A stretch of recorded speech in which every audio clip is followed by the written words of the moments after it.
IPhone 15 और iPhone 15 plus की manufacturing India के टाटा ग्रुप करने जा रहा है। इससे पहले दुनिया में सिर्फ 3 कंपनीज।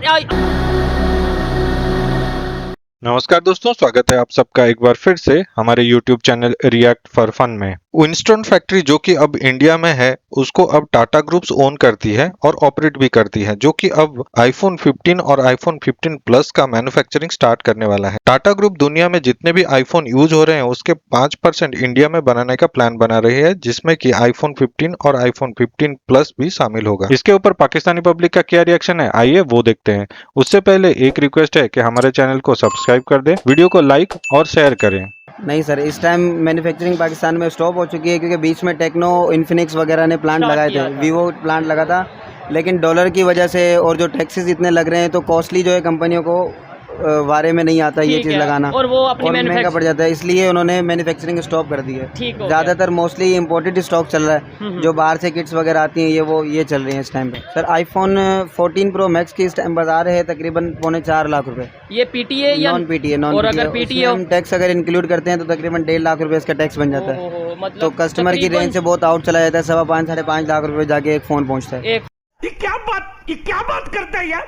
सर जी, इन्वेस्टर लोग चले गए यहाँ से, पाकिस्तान से जो इन्वेस्टर थे जिन्होंने पैसा लगाया हुआ था, इस टाइम वो यहाँ से निकल चुके हैं, क्योंकि यहाँ सिक्योरिटी पॉलिसी नहीं है, और जो पैसा लगाता है, जो काम कारोबार करता है, उसको सेफली तरीके से काम कारोबार नहीं किया जाता, करने दिया जाता। और दूसरा, यहाँ लाइसेंसेस के इशू हैं, किसी का लाइसेंस नहीं है, मतलब अगर मामला है कोई काम कारोबार करना चाहता भी है तो लोग पाकिस्तानी कुछ ऐसे हैं कि जो पैसा दबा देते हैं। डीलर का जो इन्वेस्ट करता है उसका पैसा दब जाता है, तो फिर वो बाउंड हो जाता है कंपनी में। एक कारोबार में अपने अल्फाज पे या अपनी बात पे खरे नहीं उतरते। मकसद ये है कि देखें, मार्केट में मंदी होगी, मैंने आपसे चीज़ ले ली, मैंने आपसे ज़बान के लिए 10 दिन में पैसे दे दूंगा, मार्केट मंदी होगी, मुझे 12 दिन 13 दिन लग जाएंगे, तो मतलब आपका जो सर्कल है वो रुक जाएगा। सर कोई वो ही नहीं है, तरीक़ेकार ही नहीं है। अगर ये चीज़ हो तो फिर हम बाहर से फ़ोन क्यों मंगवाएं, अपने यहाँ मैन्युफैक्चरिंग करें।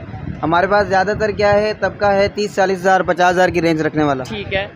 कम से कम जो गरीब मजदूर बंदा है उसकी रेंज होती है 15,000 20,000 रुपए के फोन की। अब हर कोई आईफोन पाकिस्तान में कोई ऐसा मोबाइल है जो 15-20 हज़ार में डब्बा पैक आपको नहीं है सर। इस टाइम इन्फिनिक्स देख लें आप, टेक्नो देख लें, सैमसंग देख लें, सैमसंग तो बहुत ऊपर है खैर, जो मिडिल क्लास कंपनी समझ लें, तो इन्फिनिक्स टेक्नो भी कम से कम एटलीस्ट 40,000 रुपये आपकी जेब में हो तो आप फोन ले सकते हैं। 40,000 हो तो उसकी स्पेसिफिकेशन यानी कि 40,000 का जो फोन होगा उसके पिक्सल या ये जो चीज़ें होती हैं, उसमें 4 GB रैम मिलेगी आपको, 64 GB स्टोरेज मिलेगी।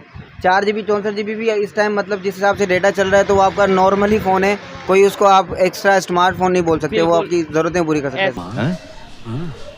अच्छा बात नहीं है। सर बात ये है कि आना कोई भी चाहता है। देखें, आप अगर बिजनेस करते हैं ना तो आपकी भी कोशिश होगी कि मेरा बिजनेस फैले। मैं किसी और मुल्क में, जितने ज़्यादा मुल्कों में होगा प्लांट लगा होगा, उतना आपका काम कारोबार बढ़ेगा। लेकिन आप अगर आपको पता हो कि आपने यहाँ आना है और मैंने आपको कार्ड देना है, तो फिर आप कभी भी नहीं आएंगे। मकसद ये है कि पॉलिसीज नहीं है, कोई तरीक़ेकार नहीं है।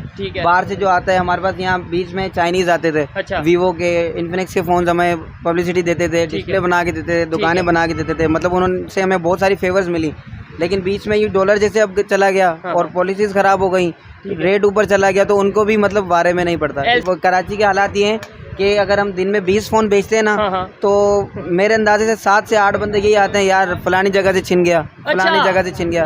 ये आप ऑथेंटिक बात करें कि मतलब अगर लेट्स सपोज के बता रहा हूँ कि मेरे पास अगर दिन में 20 लोग आते हैं ना फ़ोन लेने के लिए, तो 8 बंदे यही आते हैं, यार फलानी जगह से छिन गया भाई, वहाँ छिन गया, वहाँ छिन गया। ये बड़ी अफसोस वाली बात है। यहाँ पे अगर आम इंसान जो अपना मोबाइल खरीद के जा रहा है वो सेफ नहीं है, तो मोबाइल्स की कंपनी कैसे आएंगी और क्यों आएंगी? ऑब्वियसली जाहिर सी बात है, आपके पास 50,000 वाला फ़ोन है, आपको 50,000 के लिए गोली मार के चला जाएगा। ठीक है, तो जो इतना बड़ा इन्वेस्टर आएगा वो कैसे आएगा, अपने आप को सेफ समझेगा नहीं ना सर। वो सेफ। अरे देवा, ये गड़बड़ है बाबा। और जो पाकिस्तान में सबसे फेमस चीज़ है कराची को लेके, वो मोबाइल स्नैचिंग है। मैं गलत तो नहीं कह रहा, आप कराची वा, मैं तो लाहौर से आया हूँ, आप शायद माइंड करें कि ये तो झूठ बोल रहा है। मैं गलत, बात सच है, हमें खुद भी इस बात की शर्मिंदगी होती है, ऐसी बात नहीं है। हमारे पास गेस्ट आते हैं तो हम कोशिश करते हैं कि यार उनको 10 बजे के बाद कहेंगे आपने बाहर नहीं जाना, ऑब्वियसली बाहर ना ले जाएं। तो हालांकि जितना अच्छा मुल्क है, जितना अच्छा शहर है ये वाला, इसे तो सिटी ऑफ लाइट्स कहा जाता था कि ये तो रात को भी ऐसे दिन की तरह रोशन का नाम है कि द सिटी विच नेवर स्लीप्स, सोती नहीं है, लेकिन अब सोने लग गई है भाई, डर की वजह से सोने लग गई है। बाकी ठीक है, तो सर वो रोजी करना तो मजबूरी है ना, दूसरे मुल्क के भी तो बेच रहे हैं, लेकिन मकसद ये है कि अगर यही हमारा पाकिस्तान का होगा, हमें वहाँ पर 10,000 बच रहे होंगे, यहाँ 2,000 बच रहे होंगे, तो हम ये बेचेंगे, ठीक हो अपने गया। मुल्क में फायदा ऐसे ही है। और वो भी चीज़ें जो उनसे हम डायरेक्ट इंडिया में अगर बनेगा तो हम डायरेक्ट यहाँ वहाँ से नहीं लेंगे, हम वाया दुबई, पहले दुबई वालों को टैक्स देंगे फिर यहाँ, यानी डायरेक्ट हम डील नहीं करेंगे। डायरेक्ट तो डील कर ही नहीं सकते ना, आपको पता है कि आजकल मामला ऐसे मला तो हम क्यों नहीं ये ट्रेड खोल लेते, रिलेशन बेहतर कर लेते, शायद टेक्नोलॉजी हम उनसे कुछ ना कुछ सीखें, हमारी कंडीशन भी बेहतर हो सर। जाए। ऑब्वियसली हम तो बोलते हैं कि दोस्त बन के खाओ, वो ज़्यादा बेहतर है। अच्छा हमको सिखा रिया है। नहीं सर, हम वही तो बात है ना, वो ना खेडांगे ना खेडने देंगे, वही काम है हमारा कि कोई और अगर तरक्की की तरफ जा रहा है तो हमें वो बुरा तो लगता है, लेकिन अपने आप को नहीं देखते कि हम किस कंडीशन हम क्या कर रहे हैं? नहीं, ये देखे मेरी बात सुने, ये तो बेहतर हुकूमत जानते, क्योंकि हुकूमत ने वसाइल ही इतने नहीं कर रखे कि हम अपना काम खुद करें। ये तो हुकूमत की जिम्मेदारी है कि वो प्रोटोकॉल दे और कंपनियों को खुद सिक्योरिटी दे, कंपनी सिक्योरिटी के साथ साथ वसाइल भी दें कि हम खुद करें, लोग खुद अपना कारोबार करें, खुद यहाँ पर बनाएं, खुद यहाँ पर करें। लेकिन वो उस चीज़ की सिक्योरिटी नहीं होती किसी भी चीज़ की, क्योंकि किसी भी चीज़ की मैन्युफैक्चरिंग के लिए आपको कम से कम हुकूमत की सिक्योरिटी और उनकी सब्सिडी लाजमी चाहिए। बिल्कुल ऐसे ही है, सब्सिडी लाजमी चाहिए। इन्वेस्टमेंट तो आप ऐसे ही है, इन्वेस्टमेंट तो आप कर लेंगे, लेकिन जब आपको सिक्योरिटी नहीं होगी उस इन्वेस्टमेंट की, सब्सिडी नहीं मिलेगी उसके ऊपर, तो शायद आप यहाँ पे कोई इन्वेस्टमेंट करना ही नहीं चाहेगा। सबसे बड़ी बात यह है कि एक ताजिर कारोबार करना चाहता है, ठीक है, तो बजाय उसे अलाउ करने के लिए उस पर टैक्सेस ही इतने लगाए दिए तो उसको प्रॉफिट ही नहीं दिखता। जब उसको प्रॉफिट ही नहीं नजर आएगा तो किस हाथ काम में हाथ डालेगा? तो रहने दो फिर। मेरी बात सुने, सबसे बड़ी बात यह है कि पाकिस्तान में हमारा सबसे ज्यादा तालीम का फुकदान है, एजुकेशन कमी है। एजुकेशन की बहुत ज्यादा कमी है। ठीक है, और दूसरा ये है कि कोई भी बंदा अगर अपना कारोबार करना चाहता है हुकूमत सपोर्ट नहीं करती, जबकि उधर हुकूमत सपोर्ट के साथ साथ वो उनको पैसा भी देती है, उनको कर्जा भी देती है कि आप ये लाएं और करें, ठीक हो गया। ताकि फैसिलिटीज देती होंगी, लेकिन ये नहीं कि आप पैसे देंगे, आप लोन के जरिए देती है, लोन देते हैं, लोन देते हैं बैंक, ठीक है, ताकि वो अपने कारोबार चलाएं और प्रमोट करें इंडिया को। ठीक हो सबसे बड़ी बात यह है कि वो अपने कंट्री को प्रमोट करते हैं। बिल्कुल, उनके वहाँ पे कंपेन भी चलती है अक्सर, मेड इन इंडिया और इस तरीके से। लेकिन पाकिस्तान में इस तरह के कोई भी वसाइल ही नहीं है कि हम लोग अपने पाकिस्तान को प्रमोट कर सकें। आपको नहीं लगता? अगर हम कोशिश भी करते हैं तो हमारे पे टैक्सेस इतने लागू हो जाते हैं कि हम चुप करके बैठ जाते हैं। कैसे कैसे लोग रहते हैं यार यहाँ पर, साला तुमको पागल कुत्ते का गाड़ी उठा के ले जाएगा, बता रहे हैं हम। इसमें टोटली पाकिस्तान का ही लॉस है, वैसे ही है, और ये सबको लगता है, लेकिन इसका हल कौन सोचेगा, हम या हुकूमत? दोनों।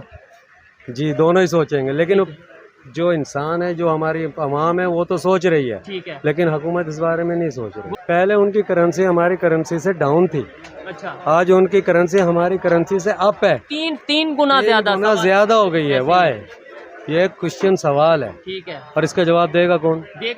वैसे तो हमें हर चीज में शौक है मुकाबला करने का इंडिया से, कि इस चीज में उस चीज में। आप आज भी देख ले, अरब कंट्री में चले जाएं, ठीक है, आपको 80% जो है ना इंडियन ताजिर मिलेगा, बिजनेसमैन इंडियन मिलेगा, पाकिस्तानी 20% भी नहीं मिलेगा, 10% बांग्लादेशी और दूसरे मिल जाएंगे, 5% ओनली जो है ना पाकिस्तानी मिलेंगे। क्या रीजन है? क्या रीजन? अपनी बिहेव पर ही कर रहे हैं, उनको कोई सपोर्ट नहीं है।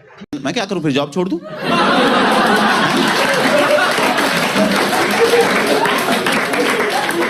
ये फालतू बातें क्यों बता रहे हो मुझे? सबसे बड़ी बात यह है कि वो लोग, सबसे बड़ी एक मेन है कि वो अपनी कौमियत पे एतमाद करते हैं, वो सपोर्ट करते हैं एक दूसरे को। अच्छा, हम लोग सपोर्ट नहीं करते, ये सिंपल से एक है। अब अगर हम अदर कंट्री में भी हैं और हमारा पाकिस्तानी भाई एक काम करना चाह रहा है तो हम नहीं सपोर्ट करते, हम उसकी टांग खींचने लगते हैं, जबकि वो प्रमोट करते हैं उसे। इंडिया वाले 2-4 और मिलकर भी उसे देते हैं कि भाई करो, और बाद में अपने ही भाइयों को साथ लगा रहे हैं। तो ओवरऑल उसका फायदा किसको होता है? उनके कंट्री उनका कंट्री के साथ साथ उनको खुद के साथ हो रहा है, उनको रोजगार मिल रहा है, और उनका फिर कंट्री को भी हो रहा है। ठीक है, क्यों? पैसा तो सारा कंट्री को जाएगा ना, जरे मुबादला तो सारा मुल्क को जा रहा है। मैं 15 साल रह के आया हूँ, लेकिन हमारा तो सफारत खाना भी हमें सपोर्ट तक नहीं करता, हमारी एम्बेसी हमें सपोर्ट नहीं करती। सुबह 4 बजे लाइन लगवाते, शाम 6 बजे तक नंबर नहीं आता किसी के मसले का। ठीक है, तो हम क्या सपोर्ट देता हूँ? हमारी सोच ये है, हमारी कोई भी पाकिस्तानी है ना, सिर्फ वो अपने रोजगार और अपनी फैमिली तक सोच महदूद है, ठीक है, इससे आगे नहीं बढ़ते, क्योंकि हमें ये तालीम ही नहीं दी जाती कि हम मुल्क के लिए सोचें, अपने कारोबार के लिए सोचें, क्योंकि हम तो इतने तंग आए होते हैं, यहाँ छोड़ कर वहाँ गए हुए होते हैं। क्यों? वाई, इसीलिए कि यहाँ में मौके ही नहीं है, और वो उनकी क्या सोच है? तो फिर यही सोचते हैं कि हम अपनी फैमिली को पाल लें, ठीक है, क्योंकि यहाँ महंगाई इस कदर है कि हम वो भी कर ले तो बहुत बड़ी गनीमत है। तो इससे आगे हम सोच कैसे सकते हैं?